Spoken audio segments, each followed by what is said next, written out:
आज हमारा जब यहाँ आने का प्लान बना तो मुझे जो एक चीज़ बहुत ज़्यादा अट्रैक्ट कर रही थी वो ये थी कि हरियाणा में 22 ज़िले हैं। 2018 में नीति आयोग ने एक सर्वे किया था सारे ज़िलों का, तो पूरे देश में सबसे बैकवर्ड ज़िला है नूंह, पूरे देश में।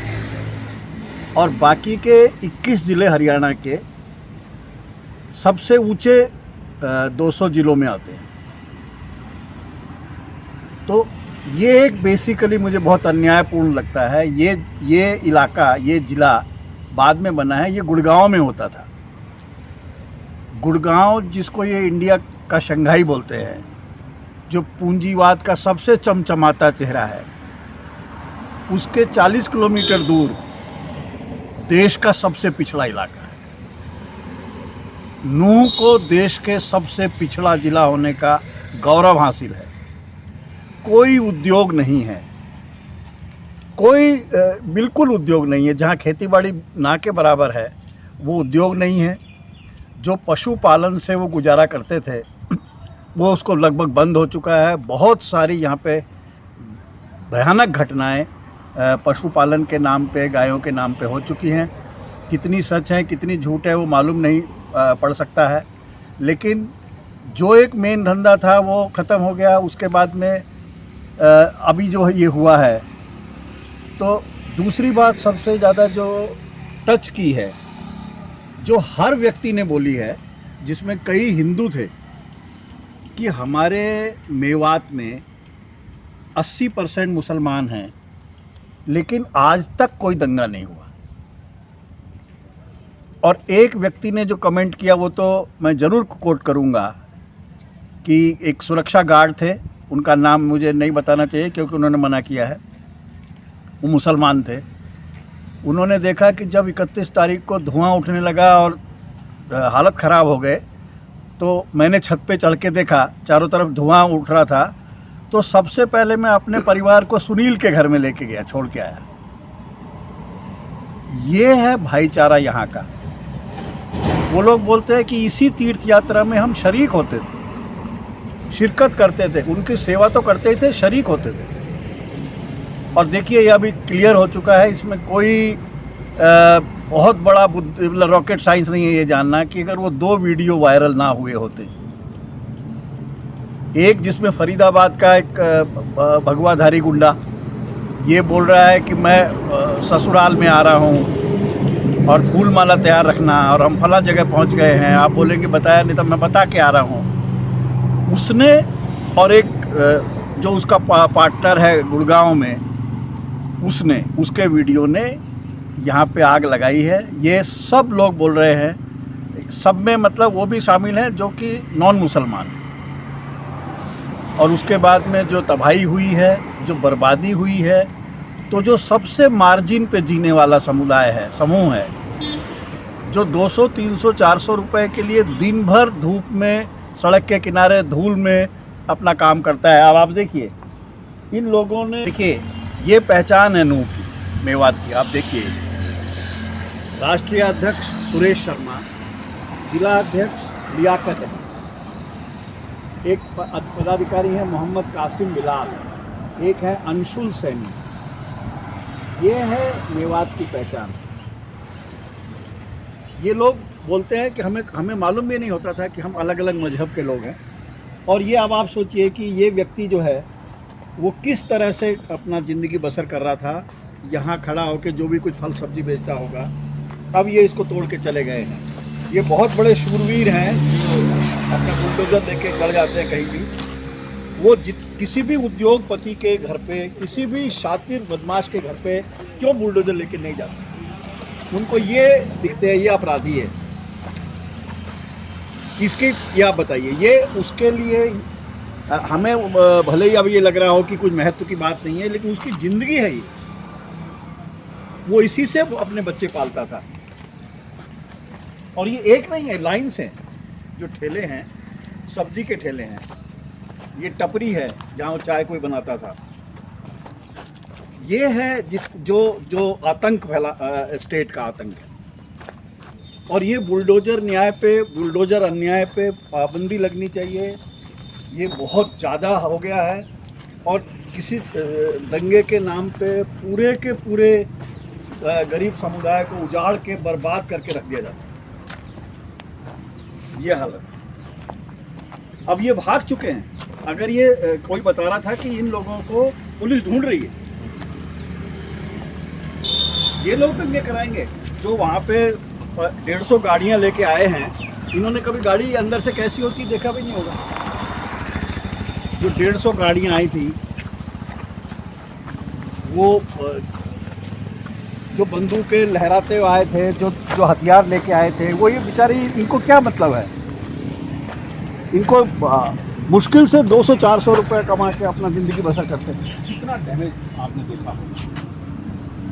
नहीं, डैमेज मैं ऐसे एस्टिमेट नहीं कर सकता, लेकिन जो मेडिकल कॉलेज है उसके पास में दवाइयों की दुकानें और जो स्टूडेंट्स किताबें खरीदते थे उसकी दुकानें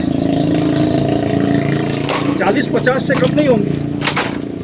जो एक होटल ढाया गया है उसका भी अंदाज़ा नहीं लगा सकते। लेकिन मैं तो ये कह रहा हूँ कि ये पैसे के क्वांटम से नहीं जाता। आप सोचिए कि इनको, ये भले ही एक टपरी उसकी 1500-2000 की हो, ये 2500 की हो, लेकिन उसके लिए 2-2500 अभी फिर जुटाने मुश्किल हैं। वो नहीं अपनी ज़िंदगी लाइन पे ला सकता। सड़क के दोनों तरफ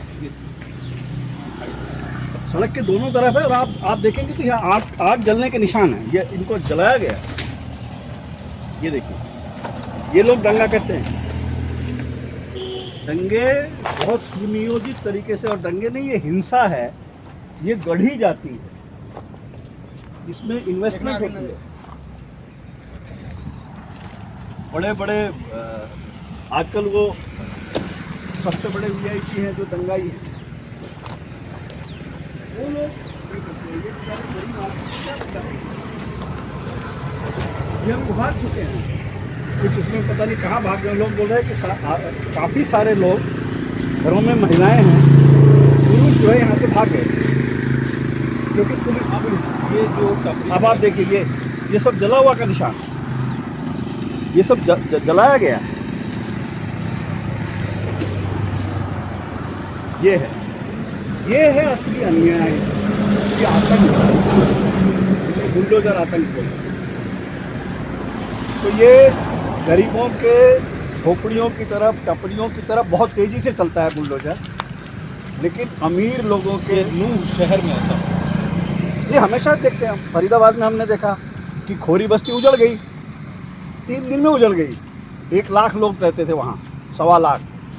और उसी अरावली पे बहुत जितनी भी आरामगाह बनी हुई हैं, ऐशगाह बनी हुई हैं, बहुत सारे बैंक्वेट हॉल बने हुए हैं, कॉलेज बने हुए हैं, यूनिवर्सिटी है, व्यायामशालाएं हैं, किसी को टच नहीं किया। उधर बुलडोजर नहीं चला। यह हालत है। अभी जितना आपने देखा है, कितने ठेले ऐसे होंगे जिनको तोड़ दिया गया है?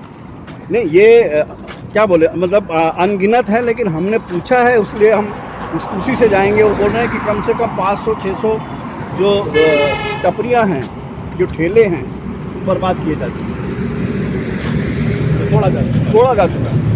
मतलब दोनों सड़क के दोनों किनारे पे ये सब जो हुआ है। अच्छा, उनको नेचुरल है कि इनको अगर हटाने में ज़्यादा टाइम नहीं लगता था। अगर इनको नोटिस दिया होता तो ये बेचारे अपने ठेले को कहीं ले जाते।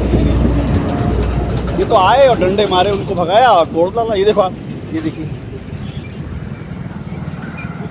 ये कौन सा दुकानों के शटर भी काटे गए, शटर काट के लूटी गई हैं, सामने दिख रही हैं, शटर कटे हुए हैं वो। देखिए आप, ये कौन सा न्याय है? ये कहाँ लिखा हुआ है? कौन से संविधान में लिखा हुआ है? ये समझ नहीं आता। और इसका ये पैटर्न बन गया है। और मैं तो पहली बार देखा हूँ कि चंडीगढ़ हाई कोर्ट ने संज्ञान लिया है, सुओ मोटो एक्शन लिया है। अदरवाइज सुप्रीम कोर्ट को भी मालूम है ये हो रहा है बुलडोजर अन्याय। तो ये तो पहले लिया जाना चाहिए और इनको ज़रूर कुछ ना कुछ मुआवजा मिलना चाहिए। तो दोबारा जीवन अगर मान लीजिए कर्फ्यू खत्म भी होता है और तो इनको फिर से संभालने में कितना वक्त लग जाएगा, आपको कुछ अंदाजा? देखिए, टपरियाँ तोड़ दी गई हैं, जैसे अब यही देखिए, हाँ हाँ, नहीं अब आप ये देखिए, इनमें से मैं कह इनको रहा खड़ा हूँ, करने में कितना समय लगेगा? मैंने ऐसे नज़ारे कई जगह देखे हैं, उम्र हो गई है, मैं ये कह सकता हूँ कि इनमें से बहुत सारे वापस आएंगे ही नहीं, क्योंकि उन्हें ना सिर्फ अपनी ज़िंदगी दोबारा से जमानी पड़ेगी, बल्कि वो पुलिस से डरे हुए हैं। हाँ, वो उनके दिमाग में जो खौफ है कि हमको गिरफ्तार भी कर लिया जा सकता है, क्योंकि जो एफआईआर हुई हैं उसमें अदर्स डाला हुआ होता है। अदर्स में कभी भी किसी को भी उठाया जा सकता है, और ये बेचारे अदर्स हैं, ये असली अदराइजेशन इनका हुआ है।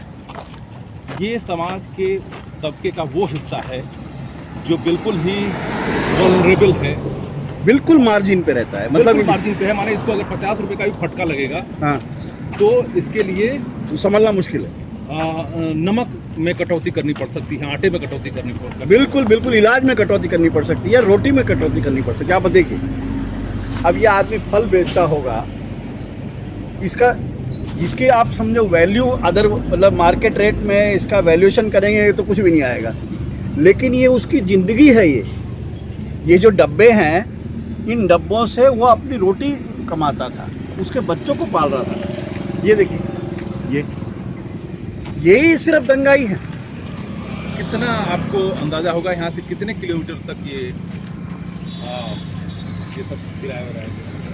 ये तो कई किलोमीटर तक होगा, क्योंकि ये अभी इसको क्या बोलते हैं, मैं तो पहली बार ही नूह में आया हूँ, लेकिन यही मेन जगह है जो हाईवे के दोनों तरफ है, और यहाँ पे चूँकि लोग आते हैं, रुकते हैं, कुछ ना कुछ खरीद लेते हैं, इसीलिए वो बेचारे जो है ना गरीब आदमी यहाँ पे अपना गुजारा करते हैं। आप सोचिए, अगर 500 झुग्गियाँ टूटी हैं, ये मतलब पटरी रेडी पटरी वाले, तो 500 परिवार बेघर हुए हैं। अगर 6 लोग भी लगाएंगे तो आप सोचिए 30,000 लोग हो। ये इफेक्ट हुआ है।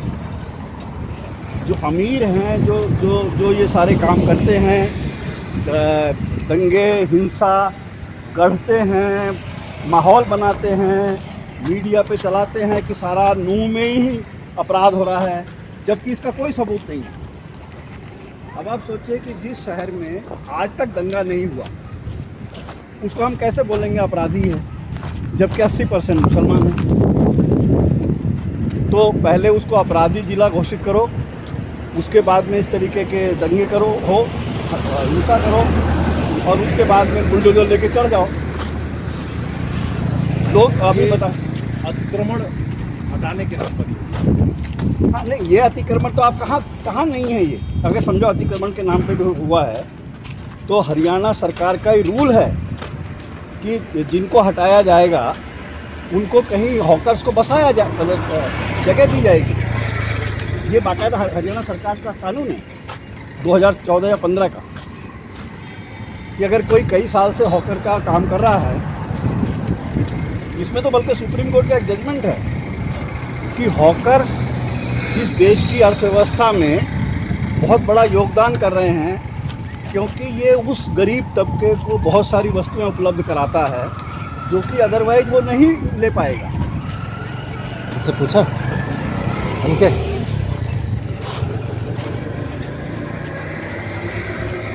तो ये है, आप देखिए, एक लाइन से है।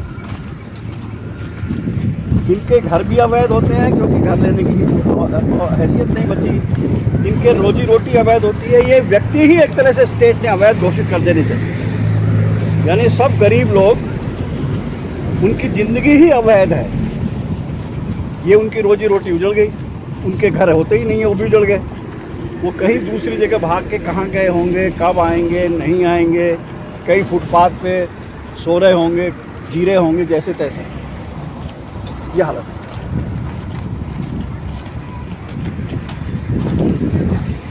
उनकी जिंदगी को बदल देने वाली समाज, या इनकी ज़िंदगी को उलट देने वाली, इनकी ज़िंदगी को तबाह कर देने वाली ये हिंसा हुई है, जिसमें इन गरीब लोगों का कोई और ये किसी दंगाई ने नहीं किया। नहीं, ये स्टेट ने किया है। रजिस्ट्रेट नहीं किया है, क्योंकि बुलडोजर में कहीं नहीं लिखा मतलब कानून का राज होना चाहिए ना। अगर कोई अपराधी है, आरोपी है, तो उसको कोर्ट में सजा देना चाहिए। जब आप कसाब के लिए केस लड़ सकते हैं 2 साल तक, तो ये बेचारे इनका कौन से कसूर है? अगर इनको मजहबी खुमारी चढ़ी है तो इनके मजहब के ठेकेदार जिम्मेदार हैं। उनको सिस्टमेटिकली उनके दिमाग में घुसाया जाता है। ये हालत है, 1-2 नहीं है ये, मैं तो कह रहा हूँ 500 से ज़्यादा भी हो सकते हैं, क्योंकि आप काउंट नहीं कर पाएंगे। 2-2 छोटी जगह में वो लोग रहते हैं। अब देखिए, ये उसने जैसे तैसे करके एक अपना बनाया था, वो लेने भी नहीं आएगा, क्योंकि उसे डर लगेगा अगर गया तो पुलिस पकड़ लेगी।